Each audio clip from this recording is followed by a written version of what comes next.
I wanted to go as an independent filmmaker only. పెద్ద బ్యానర్కి వెళ్ళకుండా నేనే నా లిమిటెడ్ స్పేస్లో నా స్టోరీ నా నా మేకింగ్ని నమ్మి ఎవరైనా ముందుకు వస్తే చేద్దామని అనుకున్నాను. బట్ అమ్మని ట్రబుల్ చేయొద్దని అనుకున్నాను.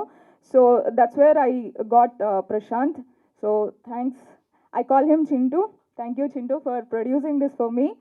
సో మేజర్ పోర్షన్ తను పెట్టి మిగతా పోర్షన్ మేమందరం ఫ్రెండ్స్ అక్యుములేట్ చేసుకొని we went forward.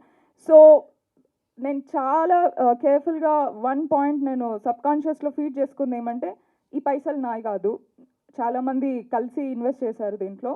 So I have to be very careful. I am very responsible for their money. So ఇది చాలా రిస్కీ ప్రాజెక్ట్. సో దీన్ని నేను చాలా కేర్ఫుల్గా హ్యాండిల్ చేసి కేర్ఫుల్గా చేసి సక్సెస్ఫుల్గా థియేటర్స్కి తీసుకురావాలి. తీసుకొచ్చడమే కాదు, it should make the money back.